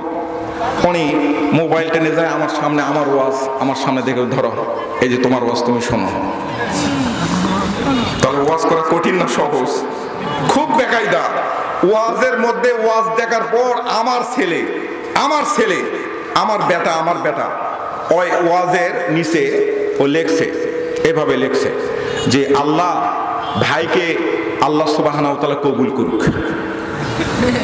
মানে আমার ওয়াজের মধ্যে আমার ছেলে কমেন্ট লিখছে যে ভাইকে আল্লাহ সুবহানাহু ওয়া তাআলা কবুল করুন। আমি দেখে তো অবাক। আমি বলতেছি, আব্বু এটা কি লিখছো? ছোট মানুষ। আমি বলতেছি, এটা কি লিখছো? আব্বু ওই সব মানুষ লিখছে তো ওই জন্য আমিও লিখছি। সব মানুষ লিখছে ওই জন্য আমিও লিখছি। গভীর রাত্রিতে মোবাইল ফোনটা আমার শিওরের মধ্যে আছে, রাত্রে মিস কল আসতেছে, বারবার মিস কল আসতেছে। এখন মিস কল আসতেছে, মিস কলটা আমি অনেকক্ষণ পর এভাবে ব্যাক করলাম, দেখে একটু ব্যাক করলাম। ব্যাক করার পর ওই পাশ থেকে একটা মেয়ে কণ্ঠ আমাকে বলতেছে যে এতক্ষণ ধরে মোবাইল করতেছ, তুমি মোবাইলটা ধরো না। আমি চিনতে পারি না। আমি বলতেছি, এক্সকিউজ মি, আপনি কে বলতেছেন? মনে হয় রং নাম্বার। তখন ও পাশে বলতেছে, ঢং করো না তো, অনেকক্ষণ ধরে মোবাইল করতেছে, ঢং আর ভালো লাগতেছে না। আচ্ছা, গভীর রাত্রিতে আমি এত বড় একটা হুজুর, আমি ওনার সঙ্গে ঢং করতেছি ভাই। আমার স্ত্রী ওখানে শুয়ে আছে, ও যদি বুঝতে পারে যে গভীর রাত্রিতে আমি একটা মেয়ে মানুষের সঙ্গে ঢং করতেছি, এইরকম বলতেছে, এরকম কথা বলতেছে, আপনারা বলেন তো সকালবেলা আমার তকদিরে নাস্তা জুটবে আমার তকদিরে? এই জন্য মোবাইল ফোনটা কিন্তু খুব বেকায়দার একটা জিনিস, খুব কায়দা করে আপনি চালাবেন, তাছাড়া কিন্তু অসুবিধা আছে। আল্লাহ রাব্বুল আলামিন কবুল করুক, বলেন আমিন। খুব তাড়াতাড়ি মোবাইল ফোনটা আমি কেটে দিলাম, কোনো মুসিবত হয়নি। আল্লাহ রাব্বুল আলামিন কবুল করে বলে না আমিন। সম্মানিত হাজিরিন, আল্লাহর পয়গম্বর আলাইহিস সালাতু ওয়াস সালাম সেজদারত অবস্থায়, আপনাদের মনে আছে সেজদারত অবস্থায় উনি সেজদা থেকে মাথা তুলতেছেন না। আম্মা জান আয়েশা সিদ্দিকা রাদিয়াল্লাহু তাআলা আনহা বারবার শোনার চেষ্টা করছে, বিড়বিড় করে কার সঙ্গে কথা বলতেছে, কার সঙ্গে কথা বলতেছে এটা শোনার চেষ্টা করতেছে, কি কথা বলতেছে। পয়গম্বর আলাইহিস সালাতু ওয়াস সালাম ওফাতের কিছুদিন পূর্বে এই ঘটনাটা ঘটে গেল। কিছুদিন পর ওফাত, রবিউল আউয়াল মাস সামনে, সফর মাস চলছে। এই সফর মাসের শেষের দিকে আল্লাহর পয়গম্বর আলাইহিস সালাতু ওয়াস সালাম হুজরাখানার মধ্যে এরকম একটা অবস্থা চলছে। মুসলমান ভাইরা রে আমার, আল্লাহর পয়গম্বর কিছুক্ষণ পর মাথা যখন উত্তোলন করলেন, আয়েশাকে ডাক দিয়ে বলছেন, আয়েশা রে, ও আয়েশা, আমার মাথাটা ধরছে রে আয়েশা, মাথাটা প্রচন্ড ব্যথা করছে, মাথাটা একটু টিপে দাও, পিঠের মধ্যে একটু তেল মালিশ করে দাও, সরিষার তেল রসুন দিয়ে একটু গরম করে নিয়ে আসো, পিঠের মধ্যে একটু তেল মালিশ করে দাও। নবীজি আর মাত্র 13টা দিন পৃথিবীর জমিনে ছিলেন রে বাবা। 13 দিন পূর্বের একটা ঘটনা আপনাদের খেদমতে বোঝাই দিচ্ছি। আল্লাহর পয়গম্বর কেমনে আয়েশাকে বললেন, কয়েকটা ওসিয়ত করলেন, আয়েশা তামাম পৃথিবীর মানুষগুলোকে তুমি যদি বলে দিতে পারো, কোন মানুষ যেন কোন মানুষের মধ্যে ওজন কখনো কমে দেয় না, ওজন কম যদি দেয়, ওজন এমন একটা আপেক্ষিক শব্দ বাবা, এই ওজন যদি আপনি কম দিতে পারেন, ওজন যদি আপনি কম দিয়ে যান, কাল কিয়ামতের হাসরের ময়দানে আপনি ঝকঝক তকতক সবকিছু যখন দেখতে পাবেন, তখন কিন্তু কিয়ামতের ময়দানে আর বলার কিছু থাকবে না, কেউ সাহায্য করার থাকবে না। মা তার সন্তানকে চিনবে না, সন্তান তার মাকে চিনবে না, পিতা তার পুত্রকে চিনবে না, পুত্র তার পিতাকে চিনবে না, চেয়ারম্যান ভোটারদেরকে চিনবে না, ভোটার কিন্তু চেয়ারম্যানদেরকে চিনবে না। চিৎকার করে বলেন ঠিক কি না? নির্বাচনের সময় চলছে, চেয়ারম্যান সাহেব যখন নির্বাচনে দাঁড়ায়, মেম্বার সাহেব যখন নির্বাচনে দাঁড়ায়, আপনার কাছে যখন ভোট চাইতে আসবে, তখন হাতটা আস্তে করে যখন দিবেন, মুসাফা করবেন, নরম তুলতুলা, মনে হয় বালিশের মধ্যে হাত দিয়ে রাখছে। চেয়ারম্যানের হাতের সঙ্গে মুসাফা করতেছে, এখনো ভোটে হয় নাই, ভোটের সময় চলছে। নরম, কি নরম তুলতুলা হাত রে, কথা বলেন ঠিক কিনা?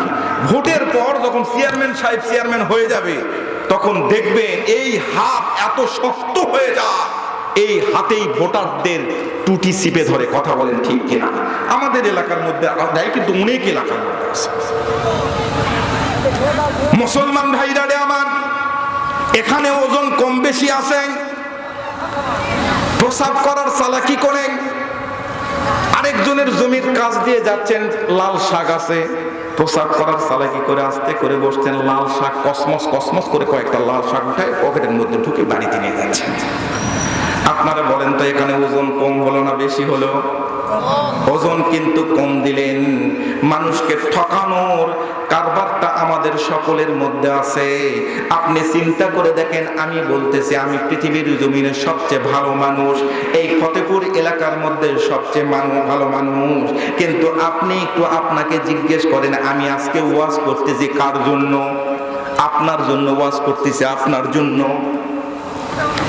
আপনাকে শোনানোর জন্য ওয়াজ করছি। আপনি একটু আপনাকে জিজ্ঞেস করে, আপনি কত মানুষকে ঠকান, ঠকায়ে পকেট থেকে টাকা বের করে নিয়ে আসেন। নতুন পাওয়ার টিলার কিনছে, কেনার পর নজিপুর থেকে নিয়ে এসে নতুন পাওয়ার টিলারের নতুন হালগুলা আছে না, ফাল, এই ফালগুলা ওর বউকে বলতেছে, এদিকে চার্জারটা একটু দেখা, চার্জারটা একটু দেখা। মধ্যরাত্রি নতুন ফালগুলা একটা একটা করে খুলছে, খুলে পুরাতন এক সেট ফাল ছিল, এই পুরাতন ফালটা সে উঠাচ্ছে। আপনারা বলেন তো, এ ওজনে ঠকাচ্ছে কিনা? এর নামাজ, এর রোজা, এর মিলাদ মাহফিল, এগুলো কাল কিয়ামতের হাসরের ময়দানে দাঁড়াতে পারবে? এগুলো কোন কাজে আসবে? আপনি যদি ওজন যদি ঠিক না করতে পারেন, ওজনটা কিন্তু আজকের মাহফিলের ইম্পর্টেন্ট বিষয়। ওজন আপনি বুঝে নিবেন আপনি আরেকজনকে ওজনে কিভাবে ঠকাচ্ছেন, কোন ডিপার্টমেন্টে আছেন, যেই ডিপার্টমেন্টে আছে সেখান থেকে আপনাকে ওজন মেপে মেপে আরেকজনকে বুঝাই দিতে হবে। চিৎকার করে বলেন আল্লাহু আকবার। মুসলমান ভাইরা রে আমার, আল্লাহর পয়গম্বর আস্তে করে আয়েশাকে ডাক দিয়ে বললেন, আয়েশা রে, ও আয়েশা, তাম পৃথিবীর মানুষগুলাকে তুমি জানায় দাও। আয়েশা সিদ্দিকা রাদিয়াল্লাহু তাআলা আনহা পিঠের মধ্যে হাত ঢুকাই দিয়েছে, তেল মালিশ করে দিচ্ছে। আপনাদের মনে আছে? তেল মালিশ করে দিচ্ছে, মাথাটা জাতাই দিচ্ছে, মাথাটা তেল মালিশ করে দিচ্ছে। আল্লাহর পয়গম্বর আলাইহিস সালাতু ওয়াস সালাম প্রচন্ড ব্যথা, মাথাটা প্রচন্ড ব্যথা। পয়গম্বর দরদর করে চোখের পানিটা ছেড়ে দিয়েছে। আর আল্লাহ রাব্বুল আলামিন কাকে যেন ডেকে ডেকে আল্লাহ রাব্বুল আলামিনের সঙ্গে পয়গম্বর আলাইহিস সালাতু ওয়াস সালাম কথা বলছে। এটা আয়েশা সিদ্দিকা প্রথমে বুঝতে পারে নাই। আয়েশা সিদ্দিকা আস্তে করে তার গালটা পয়গম্বরের গালের কাছে অর্থাৎ মুখের কাছে যখন নিয়ে গেলেন, কানটা যখন নিয়ে গেলেন, তখন আয়েশা সিদ্দিকা বর্ণনা করেন, আমি স্পষ্ট ভাষায় শুনতে পাচ্ছি পয়গম্বর আলাইহিস সালাতু ওয়াস সালাম আল্লাহকে ডাক দিয়ে বলতেছে, ওগো আল্লাহ,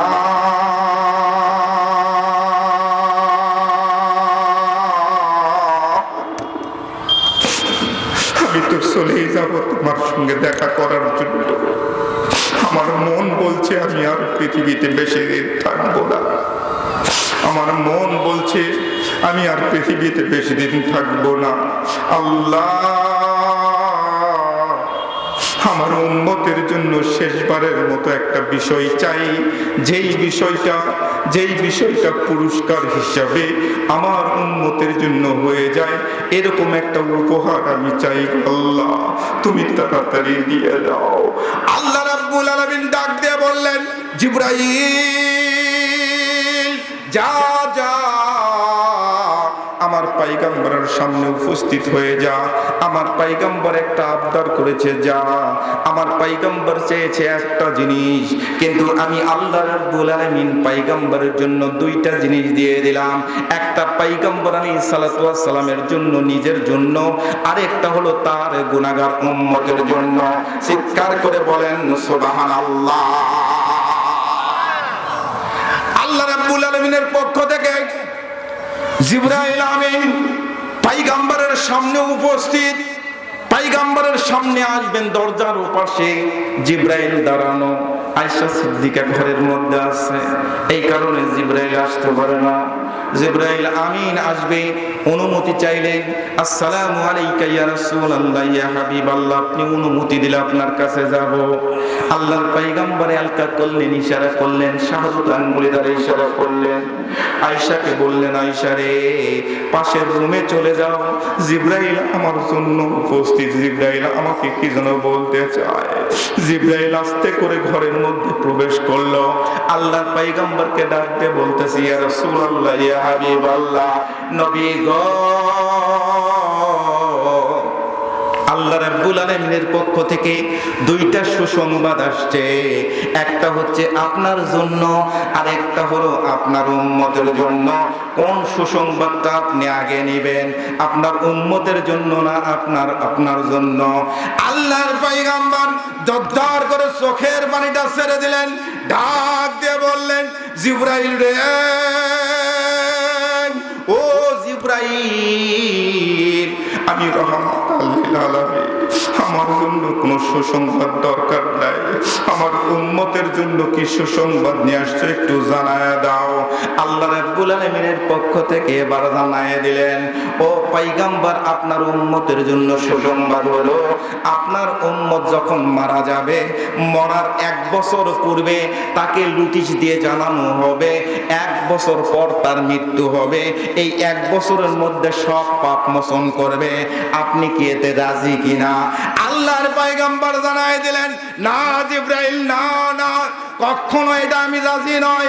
1 বছর পর মারা যাবে, 1 বছর আগে লুটিশ দেওয়া হবে, এটাতে আমি রাজি নয়। আমাকে শুধুমাত্র বলতে হবে মরার আগে আমার পয়গাম, আমার উম্মতেরা যদি নিষ্পাপ অবস্থায় মরতে পারে, এই সুসংবাদ আমাকে দাও। কি কাজটা করলে এভাবে নিষ্পাপ হয়ে মারা যাবে? আল্লাহর পয়গম্বরের কথা শুনে জিবরাইল এভাবে রিটার্ন হয়ে গেল। জিবরাইল গিয়ে আল্লাহ রাব্বুল আলামিনকে যখন বলল, আল্লাহ, ওগো আল্লাহ, তোমার পয়গম্বরের মুখের কথা তো তুমি সবই শুনেছ। 1 বছর আগে লুটিশ দেওয়ার দরকার নাই, লুটিশ তিনি চান না, শুধুমাত্র চাই নিষ্পাপ অবস্থায় একটা মানুষ যেন মরে যায়, একটা মানুষ যেন নিষ্পাপ অবস্থায় জান্নাতে যেতে চায়, একটা মানুষ যেন বিনা হিসাবে জান্নাতে যেতে পারে। এই একটা ব্যবস্থা তুমি করে দাও। এরকম একটা সুসংবাদ চাচ্ছে। চিৎকার করে বলেন সুবহানাল্লাহ। আল্লাহ রাব্বুল আলামিন জিবরাইল মারফত জানায় দিল, ও জিবরাইল, আমার হাবিব কোনোভাবেই শুনবে না, যা যা, আমি আল্লাহ রাব্বুল আলামিন আজকে ঘোষণা করে দিলাম, আমার পক্ষ থেকে ঘোষণা করে দিলাম, কোরআনুল কারীমের মধ্যে আয়াত সেটিং করে দিলাম। আল্লাহ রাব্বুল আলামিন ঘোষণা করে দিল, ইল্লা মান তাবা ওয়া আমানা ওয়া আমিলা আমালান সালিহা فأولئك يبدل الله سيئاتهم حسنات। আল্লাহু আকবার বলেন। আল্লাহ রাব্বুল আলামিন বলে দিলেন, ও পয়গম্বর, তাম পৃথিবীর মানুষগুলাকে আপনি জানায়া দেন, আপনার কোন উম্মত গুনাহগার মৃত্যুর প্রাককালে, মৃত্যুর পূর্ব মুহূর্তে যদি তওবাতুন নাসুহা করতে পারে, তওবা করার পর যদি ইরাদা করে, মনের মধ্যে এরকম নিয়ত করে, আজকের পর থেকে আর জীবনে ওজনে কাউকে ঠকাবো না, ওজনে কখনো কম দিব না। ওজন মানে কিন্তু আগেই বলেছি দাড়ি পাল্লার ওজন নয় বাবা, ওজনে কখনো কাউকে কম দিব না, কোনো জায়গায় ঠকাবো না, নিজে ঠকবো কিন্তু অন্যকে ঠকানোর কোনো চিন্তা করব না। তাহলে আমি আল্লাহ রাব্বুল আলামিন ঘোষণা করে দিলাম, তার জিন্দেগীর গুনাহ রাশি আমি আল্লাহ রাব্বুল আলামিন শুধু মাফ করে দিব এমনটা নয়। গুনাহ যদি হয় 27 মণ, এই 27 মণ গুনাহটা জাহান্নামের আগুনে ফেলে দিব, আর 27 মণ নেকি নিয়ে এসে তার আমলনামার মধ্যে যোগ করে দিব। চিৎকার করে বলেন সুবহানাল্লাহ। গুনাহ দ্বারা পরিবর্তন করে দিব, হাসানা দান করব। সুবহানাল্লাহ বলবেন না?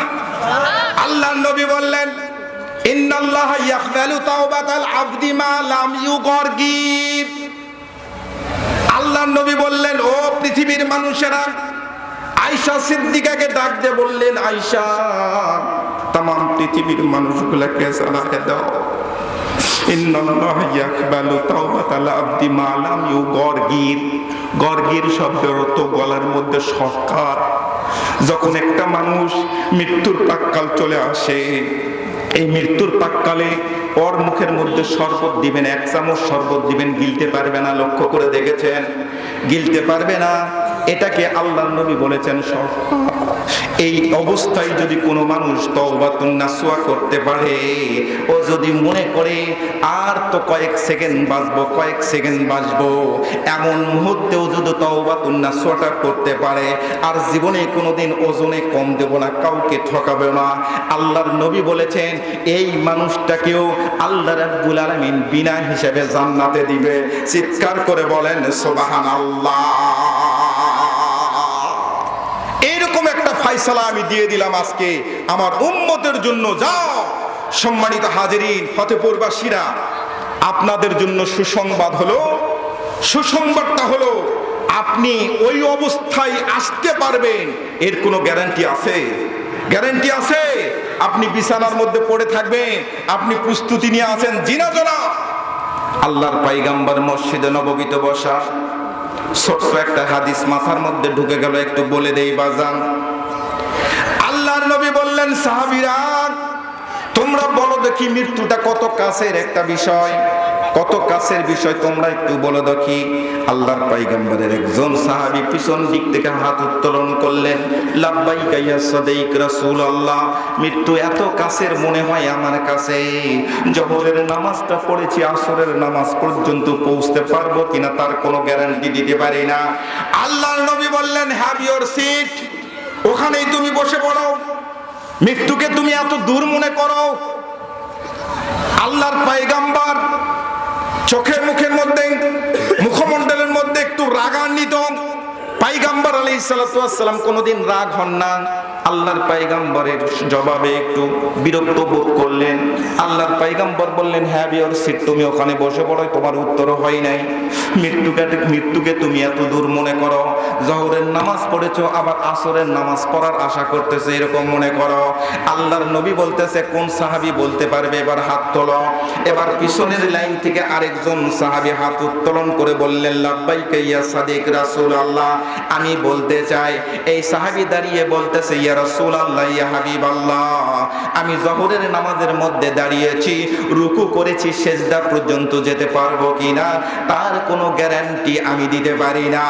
আল্লাহর নবী বললেন, হ্যাভ ইওর সিট, তুমি ওখানে বসে পড়ো। A true Muslim can not lead the honest and the pure life without the knowledge Quran and sunnah. কোরআন আর সুন্নাহর জ্ঞান যদি তোমাদের মধ্যে না থাকে, তাহলে আধ্যাত্মিক জ্ঞানে গুণান্বিত তোমরা কখনো হতে পারবে না। আল্লাহর পয়গম্বর স্পষ্ট ভাষায় জানায় দিলেন, ক্বালান নবী সাল্লাল্লাহু আলাইহি ওয়াসাল্লাম, তারাকতু ফীকুম আমরাইন লাম তাদিল্লু মা তামাসসাকতুম বিহিমা কিতাবাল্লাহি সুন্নাত রাসূল। আল্লাহু আকবার বলে। কোরআন এবং সুন্নাহ এই দুটাই হচ্ছে সত্যের মাপকাঠি, মানদণ্ড, সত্যের মাপকাঠি। এই দুটার মধ্যেই আপনি পেয়ে যাবেন। আপনি যে ডিপার্টমেন্টে চাকরি করছেন, এখানে আমার ওজন আমি আরেকজনকে বুঝাই দিব কেমনে। সুবহানাল্লাহ বলবেন না? আমার আসার আগে দাওয়াত করেছে, আমার আসার কথা ছিল এশার নামাজ এখানে পড়বো, এশার নামাজ পড়বো, কিন্তু আমি আসতেছি রাত 10টার সময় অথবা 11টার সময়। আপনারা বলেন তো, মাহফিল কর্তৃপক্ষকে আমার ওজনটা আমি ঠিক দিলাম না ওজনে কম দিলাম? প্রত্যেকটা জায়গায় আপনাকে এভাবে ভাবতে হবে। প্রত্যেকটা জায়গায় আপনার সন্তানকে কোনো সময় ঠকানোর চিন্তা ভাবনা করবেন না। প্রত্যেকটা সন্তান আপনার কাছে সমান, সমাজের প্রত্যেকটা মানুষ আপনার কাছে সমান। আল্লাহর নবী বলেছেন, ইয়াকুম ওয়াল হাসাদা ফা ইন্নাল হাসাদা ইয়াকুলুল হাসানাতি কামা তাকুলুন নারুল হাতাব। আল্লাহু আকবার বলেন। হিংসা, বিদ্বেষ এগুলো মন থেকে উঠায় নেয়। আপনার একজনের সঙ্গে, প্রতিবেশীর সঙ্গে খুব মারামারি দলাদলি চলছে, আস্তে করে ওর রাস্তাটা ঘিরে রাখছেন, পানি যান পার হয় না আমার উঠানের উপর, আমার খলার উপর দিয়ে যান পানি যায় না। ওজনে কম দিচ্ছেন, ওজনে ঠকাচ্ছেন। আপনার জায়গা নিয়ে আপনি কবরে যেতে পারবেন না। আপনার খলার উপর দিয়ে একটু বর্ষার পানি যায়, যাক, কি এত বড় মহাভারত অশুদ্ধ হয়ে গেল। সারা জীবন 10 বছর ধরে মামলা চলছে নওগাঁ কোর্টে, আপনি ভাইয়ে ভাইয়ে এত দ্বন্দ্ব, আপনার ভাইয়ের জায়গাটা ঘিরে রাখছেন। মৃত্যুর প্রাক্কালে ভাতিজাদেরকে ডাক দে, আপনার সন্তানদেরকে ডাক দিয়ে বলতেছেন, আমার ভাতিজার সঙ্গে কিন্তু 10 বছর থেকে আমি আপোষ করি নাই, তোরাও আপোষ করবি না। আমি হয়তো মরেই যাব, চলেই যাব, কিন্তু তোরা আপোষ করবি না। জিনা জনাব, আপনি ওজনে ঠকাই কবরে চলে গেলেন। কথা বলেন ঠিক কিনা? সম্মানিত হাজরিন, এই এলাকার মধ্যে একটা ঘটনা ঘটছে। এই এলাকার মধ্যে আপনাদেরকে বলতেছি, 5 মিনিটের মধ্যে বলতেছি, এর আগে ওই কথাটা শেষ করে নেই। সম্মানিত হাজরিন, আল্লাহ রাসূল সাল্লাল্লাহু আলাইহি সাল্লাম বললেন, আমাদের এলাকার মধ্যে অল্প দিন আগে একটা ঘটনা ঘটছে। আমাদের এলাকার মধ্যে বিদেশ থেকে কিছু টাকা পয়সা কামাই করে নিয়ে আসবে। এই টাকা পয়সা কামাই করে নিয়ে আসে, হঠাৎ যদি কেউ বড়লোক হয়, ধনী হয়, ওর গরমই আলাদা। দেখবেন, গরমই আলাদা। ওর গরমে আর গ্রামের মধ্যে থাকা যায় না। আরে তুই বিদেশ গেছিস, যখন বিদেশে তোকে পাঠিয়ে দেওয়া হয়েছে, তুই যে বিদেশে যাওয়ার আগে গ্রামের মধ্যে কত আগাম করছিস, কত সাইকেল চুরি করছিস, কত বকরি চুরি করছিস, কত বকরি খড় দিছিস, এরা আমরা জানি না? সব জানি তোর খবর। যখন তোর অত্যাচারে তোর বাপ অতিষ্ঠ হয়ে গেল, সমস্ত গ্রামের মানুষ যখন বিচারে নিয়ে যায়, যখন অতিষ্ঠ হয়ে গেল, তখন এক পর্যায়ে বুদ্ধি শুদ্ধি করে, আত্মীয় স্বজন সকলে বুদ্ধি শুদ্ধি করে তো কিছু টাকা পয়সা জমা করে তো বিদেশ পাঠানো হয়েছে। কথা বলেন ঠিক কিনা? আর বিদেশে যদি টাকা কামাই করছিস, কিভাবে কামাই করছিস সেটা আমরা জানি না। এক পর্যায়ে লেবারের টাকা মানে মারে দিয়ে লেবারের টাকা কামাই করে নিয়ে এসে এখানে মাছের বাজারে এরকম মুরব্বী যদি কোনো সময় মাছের দোকানদারের কাছে যায়, একটু দাম করতেছে, টাকা পয়সা গৃহস্থ মানুষ, ধান বিক্রি করার টাকা, কষ্টের টাকা, দাম করতেছে কত টাকা কেজি, রুইয়ের মাছ 300 টাকা কেজি, এখন দাম দর করতেছে। উনি ওই যে বিদেশের টাকার একটা বড় মাছ উনি পাশ দিয়ে এই পাশ দিয়ে প্যাকেট করে দে আমার প্যাকেট মধ্যে দে, আলাদা একটা মেজাজ। কথা বলেন ঠিক কিনা? এটাও ওজন কম বেশি দেওয়ার মধ্যে পড়ে যায়। আল্লাহর নবীর তরিকা, এক কথাই বলেছি, দুইটা জিনিসের মধ্যে আপনি খুঁজবেন। আল্লাহর নবীর তরিকা সাল্লাল্লাহু আলাইহি সাল্লামের সুন্নাহ তরিকা হচ্ছে, কেউ যদি বাজারে একটা জিনিসের দাম দর করে, পাশ কেটে গিয়ে আপনি ওভারটেকিং করে ওটা দাম দর করার কোনো এখতিয়ার নাই।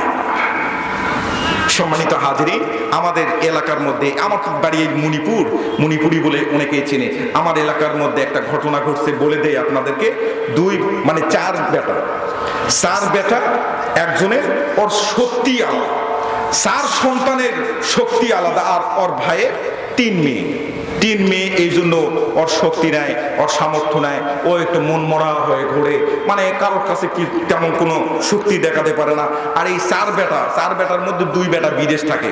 বাস্তব কথা, আমাদের এলাকার মধ্যে বাস্তব। আমি নাম বললে চিনে ফেলবেন, গ্রামের নাম বললে অনেকেই চিনবে, আমি গ্রামের নাম বলছি না। এখন এই 2 বেটা বিদেশ থাকে, বড় ভাই আগে চলে গেছে, তারপরে ভিসা টিসা করে আরেক বেটাকে নিয়ে চলে গেছে, আরেক ভাইকে নিয়ে চলে গেছে। এখন এরা করে কি জানেন, এই কিসিঙ্গের লোক কিছু আছে, ফতেপুর বাজারে এসে সন্ধ্যার সময় চা খাবে, এক দোকানে চা খাবে, সন্দেশ খাবে, এখানে তো সন্দেশ বিখ্যাত, সন্দেশ খাবে, খেতে 2400 টাকা বাকি করবে। আচ্ছা, একটা চার স্টলে, একটা দোকানে, এই দোকানটা অন্য কোনো পুঁজি আছে ভাই, ও মানুষের দোকান থেকে চিনি নিয়ে আসে, আরেক দোকান থেকে চা কিনে নিয়ে আসে, ওর একটা পুঁজি আছে, ওই পুঁজিটা হলে একটা টেলিভিশন আছে, এই টেলিভিশন ছাড়া অন্য কোনো পুঁজি আছে। এখন 2400 টাকা 2700 টাকা বাকি, এই বাকিটা তোলার জন্য হালখাতা, বছরের পরে হালখাতার একটা আয়োজন করছে। এখন হালখাতা, আমি কিন্তু ওজন বুঝাচ্ছি, আপনারা ওয়াজ বুঝবেন। এখন হালখাতা সময় সারাদিন মাইক বাজতেছে, ওই যে 2400 টাকা বাকি উনি নেয়।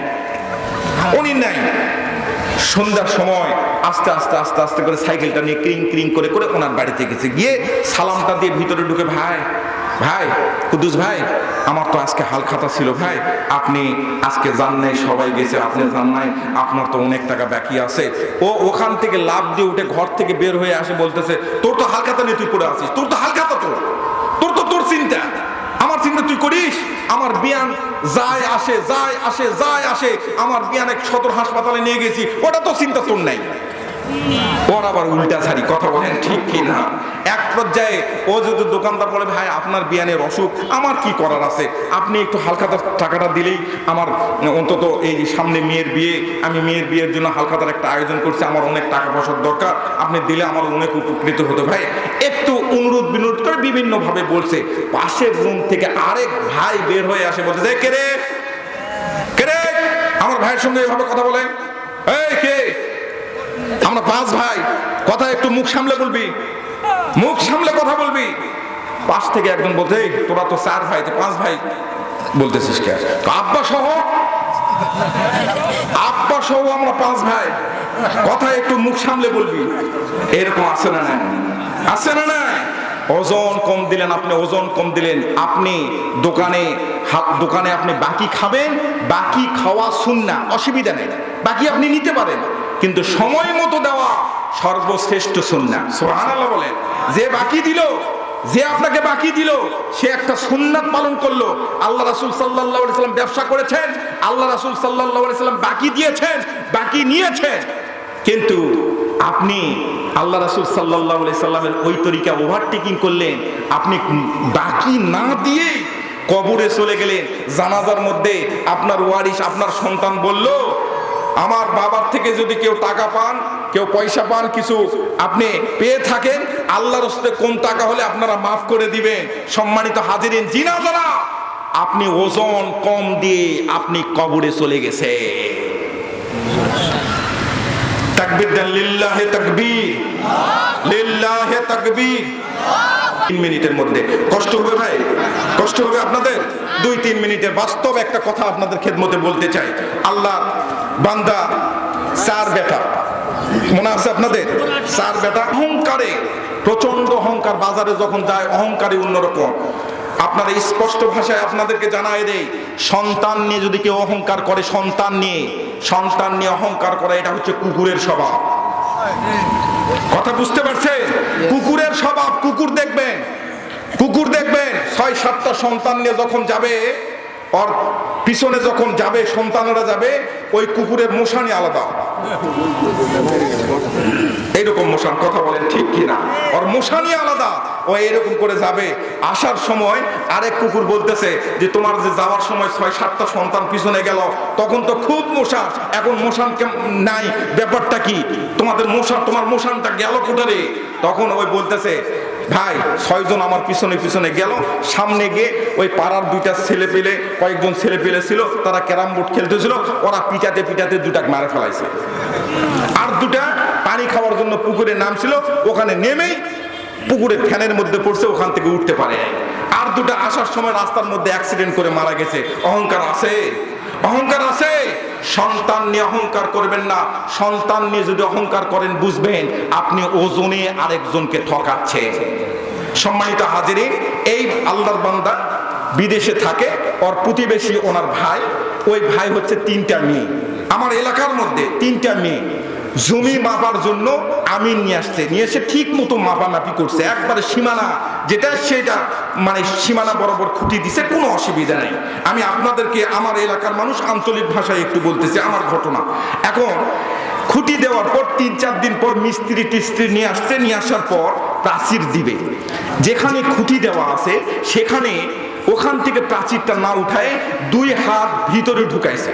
ছোট ভাইয়ের ওই যে মেয়ের বাপ 2 হাত ভিতরে ঢুকাইছে। এখন ওনার স্ত্রী ঘরের মধ্যে ছিল, ওনার স্ত্রী এটা দূর থেকে দেখতে পাইছে। দেখতে পাওয়ার পর উনি বাইরে এসে ওনার স্বামীকে ডাকতে বলতেছে, তুমি একটু যাও তো, ভাইজান ভিতরে ঢুকাইছে, আমাদের সীমানার মধ্যে ঢুকতেছে, তুমি একটু যাই বাধা দাও, ব্যাপারটা এরকম করতেছে কেন?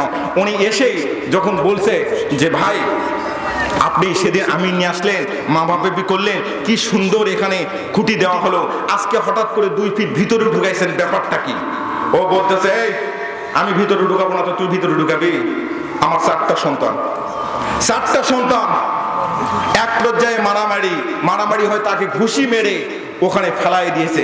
সম্মানিত হাজিরিন, এরকম যখন করছে, আল্লাহ রাব্বুল আলামিন বসে আছেন। আল্লাহ রাব্বুল আলামিন দেখতেছে।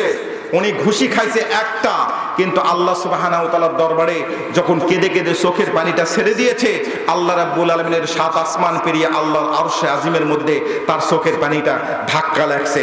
চিৎকার করে বলেন আল্লাহু আকবার। কিছুক্ষণের মধ্যে টেলিফোন আসছে, বিদেশ থেকে টেলিফোন করে বড় ছেলে মোবাইল করে তাকে জানাচ্ছে, আব্বা ছোট ভাই তোমার ছোট ছেলে রোড অ্যাক্সিডেন্ট করে কিছুক্ষণ আগে মারা গেছে। সম্মানিত হাজিরিন, অহংকার আছে? অহংকার করবেন না। অহংকার হচ্ছে আল্লাহ সুবহানাহু ওয়া তাআলার চাদর, এটা আপনার আমার মানায় না। এটা শুধুমাত্র আল্লাহ রাব্বুল আলামিনের অহংকার করবে। তাছাড়া আমি যদি অহংকার করি, আপনি বুঝবেন আপনি ওজনে ঠকাচ্ছেন। এই মাদ্রাসার পক্ষে থাকবেন। আল্লাহ রাব্বুল আলামিন আমাদের সবাইকে কবুল করুক। ওয়া আখিরু দাওয়ানা আনিল হামদুলিল্লাহি রাব্বিল আলামিন।